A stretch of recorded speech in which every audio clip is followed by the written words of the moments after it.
Hello, Bonnie here, pouring some wisdom into your day, carrying on this 20 questions game that I am playing with myself. Today's question is, which of my current views would I disagree with if I was born in a different country or generation? And I have a hard time imagining that there are any views that I currently have. Oh, excuse me. Slight emergency, crisis averted. I have a hard time imagining that there are any views that I have at all that wouldn't be different if I was born in a different country or a different generation. I think that the views that you have depend like almost entirely on your upbringing and the influences of your experiences, and that is predicated on like where you live. So this one I found a little bit hard to answer, to come up with like specific views that I have.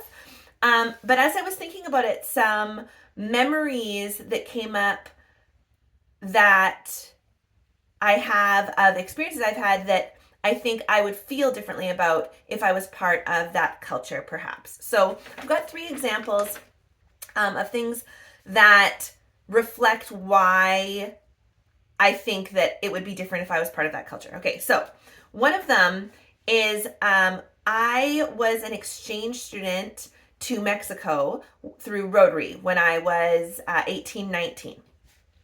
And I remember being very distinctly offended as I was living with one of my families. And not through anything, like through a cultural difference, not because anyone was particularly offensive. But the family that I was in and the culture itself is very patriarchal. And not that North America isn't, because there's, arguments for why we still live in a patriarchal society. But this one was like overt. It was like smacking me in the face how much the family bent over backwards to accommodate the needs of the father. And I remember wondering why we couldn't take turns, or why, if I was watching a television program and the father came in, I had to immediately change the channels or like leave the room to accommodate that it was the dad's turn to watch the TV. And I struggled with understanding that, and that it wasn't okay in my worldview. As well as like the dad didn't appear to do anything to do any of the work of maintaining the household. It was entirely up to the mom, who also had a job. So she was a full-time mom. They had 4 kids between them. And like it was just really hard for me at 19 to understand. And now thinking back, like that is how the society was. That is how the culture worked, and it wasn't offensive to everyone else. Everyone else was like, "No, this is how it is, and we're fine with it." And so it makes me think that had I been brought up in that culture, if I would have very different views over equity of household responsibilities and participating in a partnership, and what work has what value, whose needs get met. Like it's just an interesting thing to now think about and ponder. But I remember having like a visceral like frustration over what was happening because it clashed so much with my culture, which incidentally is why I really believe that cultural exchange is so important. And if I were to become ruler of the world, I think that I would make cultural exchange programs a mandatory experience. I don't know how that would work financially, obviously, or with people who don't want to go. But it was such a valuable experience to open myself up to some of these cultural clashes.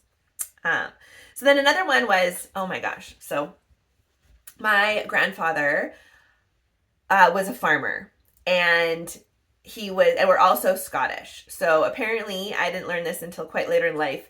Scottish a Scottish stereotype is that you're very conservative with your money and you kind of hoard it and you're a little bit stingy with your money. And I am absolutely like that. And someone asked me if I was Scottish, and I was like, well, yeah, like 5, 6 generations ago, we were Scottish. And that was my introduction to this like money stereotype of Scottish people. So I don't want to offend anyone if you're Scottish and you're watching this. But my family has Scottish ancestry generations way, way, way ago. And they are farmers. So farmers are also very stereotypically, notoriously like hoardy with their money. And my grandfather is absolutely no exception to that. And I remember, again, this like triggers that like patriarchal, let's all participate in the family memory now that I think about it. But we were grocery shopping and my mom was there and my aunt was there. And we were, participating in a big family event, sharing the groceries. And my aunt asked my grandfather if he was going to chip in for the groceries. And he like pulled out like a wad of cash, like just so many 20s. Like you probably shouldn't be walking around with that much money in your pocket nowadays. And he just looks at her and like, I don't even think he said anything. He just, put it back in his wallet. Like, nope, I'm done. The women take care of the like groceries and the cooking and I'm not going to participate. And, it makes me wonder about that sort of 2 generations ago. My grandfather died when he was 93 or 4 or something like that. So he had a very long life. But what was different not 93 years ago, what was different 80 years ago? Okay, well, like we can do some math. Like you were living through a very different time globally, which it must have shaped your views around money and spending and saving. So, his parents would have lived through the Great Depression, and I did not. I was born in the 80s where like life was abundant and things were smooth sailing. Well, I don't know if that's necessarily true. There's hard times as well, but very different times. And, I became a teenager in the 90s, 2000s, and there were some things like the 2008 crash, but like that didn't affect me personally and my savings and retirement funds. Like, so I've experienced a very different thing. And so it's interesting to see how the views of money change depending on which generation you were born in. Then the other thing, this is not a memory of mine, but this is something that I've heard on a podcast a couple of times. Tom Bilyeu, shout out to your podcast. Thank you for doing what you do. Oh, just pause. Just about had Bub After Dark here, and this would no longer be a family-friendly channel if that happened. So shout out again, to Tom Bilyeu's podcast there, where I have heard him retell this story. So now I'm telling you third-party information, and I have forgotten which airline this story is from. But there was a group that did some black box reenactments of plane crashes, of various countries' plane crashes. And one of them in particular, I want to say Malaysia, but now I could be misremembering which one it was. Certainly it was an Eastern Asian culture where there is utmost respect for your elders and your like senior in position. You default to the senior person, sort of as just a part of the culture and the society. And so you can hear in some of these reenactments, one in particular, where the pilot doesn't know that there's something wrong and the co-pilot knows. So there's one in particular where the plane was flying too low and was heading towards a mountain. And the co-pilot is trying to politely say, Captain, are you sure? I think that this, are you sure that we're in the right direction? The pilot's saying, yep, we're good. And lo and behold, the plane crashes. And I just cannot imagine, with my Canadian upbringing, my like supreme independence, my thinking for myself that my parents had instilled in me, that I would acquiesce to that kind of cultural pressure. But it's really important to know that that's because of how I grew up. That's where my views and my beliefs came from.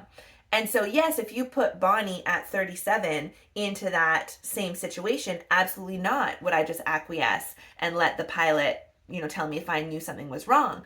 However, that's not what the exercise is. This question is, if you grew up in that other culture, would your views be different? And I bet that they would be. And so what's interesting about that scenario now, that particular airline now has a policy where once you enter the cockpit, you're now equals. It's not pilot, co-pilot. And one of the ways that they helped shift the culture was now you speak English in the cockpit, so that you can adopt a a Western, I guess is maybe what to say, and it allows for separation of your cultural identity to step into this pilot, co-pilot, new identity to allow for nuance and allow for conversation between the two parties, despite the cultural pressure of that kind of hierarchy and default to your elders. So I thought that's a really interesting thing to think about, and what a great exercise to sort of put yourself into that place and challenge. Like, would you be different? Probably, because you would have grown up differently. Certainly who you are now, you can maybe resist some of those things. But that exercise is really good for empathy, development, compassion, understanding, thinking outside the box, trying to step outside of your emotional reaction to problems and think through and put yourself in other people's shoes. Why are they doing that? Asking those kinds of questions, I think, is a really good skill to have and develop. And so I don't have an answer of what beliefs I have that would be different, other than, like, I can't imagine any of them would be the same if my circumstances were different. So, interesting thing to think about. I encourage you to ponder this question yourself. Share with me if you have any other insights or answers. I would love to hear. And otherwise, have a magical day. Bye.